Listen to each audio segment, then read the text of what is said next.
حضرت نظام الدین اولیاء رحمت اللہ علیہ مولانا بدرالدین اسحاق کے حوالے سے فرماتے ہیں کہ اجود کے قریب ایک ملا رہتے تھے جنہیں اپنے علم ظاہری پر بڑا ناز تھا۔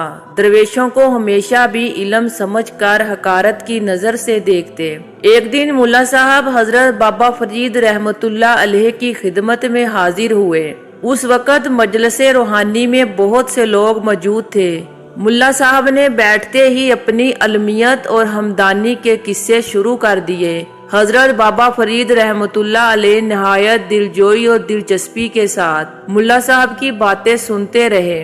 اہل مجلس کو ان کا یہ انداز بہت گراں گزر رہا تھا، مگر حضرت شیخ کے احترام میں سب لوگ بھی خاموش بیٹھے رہے۔ ملا صاحب کی طرف سے نمائش ذات کا یہ سلسلہ بہت دیر تک جاری رہا۔ پھر چند لمحوں کے بعد ملا صاحب خاموش ہوئے تو حضرت بابا فرید رحمت اللہ علیہ نے ان سے پوچھا کہ مولانا صاحب یہ تو بتائیے کہ اسلام کے کتنے رکن ہیں؟ ملا صاحب نے عجیب سی نظروں سے بابا صاحب کی طرف دیکھا اور کہا کہ یہ بھی کوئی سوال ہے؟ اس کا جواب تو معمولی علم رکھنے والا مسلمان بھی جانتا ہے۔ شیخ صاحب کوئی عالمانہ سوال پوچھئے۔ مولانا مجھے تو صرف اسلام کے رکن بتائیے۔ حضرت بابا فرید رحمت اللہ علیہ نے اپنا سوال دہرایا۔ اسلام کے 5 رکن ہیں۔ ملا صاحب کے چہرے سے ناگواری کا رنگ نمایاں ہوا، جیسے وہ جبرن سوال کا جواب دے رہے ہوں۔ 1 کلمہ، دوسرا نماز، تیسرا روزہ، چوتھا زکوٰۃ اور 5واں حج، مگر میں نے تو 6 رکن کے بارے میں بھی سنا ہے۔ حضرت بابا فرید رحمت اللہ علیہ نے فرمایا 6واں رکن کوئی نہیں ہے۔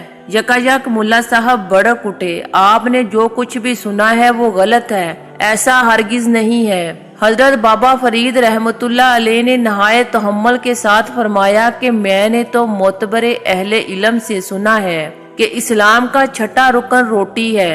یہ سن کر ملا صاحب کھڑے ہو گئے اور نہایت تند و تیز لہجے میں حضرت بابا فرید رحمت اللہ علیہ کو مخاطب کر کے کہا، اللہ تعالیٰ فرماتا ہے، جس کا ترجمہ یہ ہے کہ نصیحت کرنے کے بعد ظالم قوم کے پاس نہ بیٹھو، اس لیے میں جہاں سے جانے لگا ہوں۔ حضرت بابا فرید رحمت اللہ علیہ بھی کھڑے ہو گئے اور بڑی محبت سے ملا صاحب کا ہاتھ پکڑ لیا۔ کہنے لگے، مولانا اختلاف اپنی جگہ، مگر آپ اس طرح ناراض ہو کر نہ جائیے۔ حضرت بابا فرید رحمت اللہ علیہ کچھ دیر تک مولانا صاحب کو منانے کی کوشش کرتے رہے، مگر وہ درویشوں کو ان کی جہالت کا طعنہ دے کر برا بھلا کہتے رہے، یہاں تک کہ ملا صاحب نے اپنا ہاتھ چھڑا لیا اور غیظ و غضب کا مظاہرہ کرتے ہوئے خانقاہ سے چلے گئے۔ ملا صاحب کے جانے کے بعد مریدوں اور خدمت گاروں نے ان کی نازیبا طرز عمل کی شکایت کی تو حضرت بابا صاحب نے فرمایا کہ مہمان جیسا بھی ہو، مہمان ہی ہوتا ہے۔ درویش پر مہمانوں کی تواضع فرض ہوتی ہے، سو ہم نے بھی ملا صاحب کی تواضع کی۔ اب یہ الگ بات ہے کہ ملا صاحب نے ہماری تواضع قبول نہیں کی، خیر اللہ ان کا بھلا کرے۔ ملا صاحب حضرت بابا فرید رحمت اللہ علیہ کی خانقاہ سے اٹھ کر گئے تو پھر واپس نہیں آئے۔ کئی ماہ بعد انہوں نے حج کا ارادہ کیا اور پوری تیاری کے ساتھ بیت اللہ کی زیارت کے لیے ہندوستان سے روانہ ہوئے۔ پھر مکہ معظمہ پہنچ کر حج کی سعادت سے مشرف ہوئے اور 7 سال تک وہی قیام کیا۔ اس کے بعد وطن واپسی کے خیال سے جہاز میں سوار ہوئے۔ موسم صاف تھا اور خوشگوار بھی تھا۔ جہاز بڑی سبک رفتاری کے ساتھ سمندر کی سطح پر چلا جاتا تھا کہ اچانک سخت طوفان آیا اور پورا جہاز تباہ ہو گیا۔ ملا صاحب ایک تختے پر بیٹھے ہوئے کنارے تک پہنچے، پھر پانی سے نکل کر خشکی میں آئے۔ عجیب ویرانی کا عالم تھا۔ ملا صاحب جہاں اترے تھے وہاں خشک پہاڑوں کا ایک سلسلہ دور تک چلا جاتا تھا۔ نہ درخت تھے، نہ گھاس تھی اور نہ پانی کا کوئی چشمہ۔ ملا صاحب 3 دن بھوک اور پیاس کی حالت میں پہاڑ کے غار میں بیٹھے رہے۔ اچھے دنوں کو یاد کر کے روتے رہے، پھر دعا کے لیے ہاتھ اٹھا دیے، میرے پالنے والے میں کس عذاب میں پھنس گیا ہوں، مجھے اس آفت سے نجات دے۔ 3 دن بعد ایک شخص جکاجک وہاں آیا جس کے سر پر ایک کھانے کا برتن تھا۔ اس نے آواز لگائی کہ میں روٹی فروخت کرتا ہوں، یہاں کوئی ضرورت مند ہے؟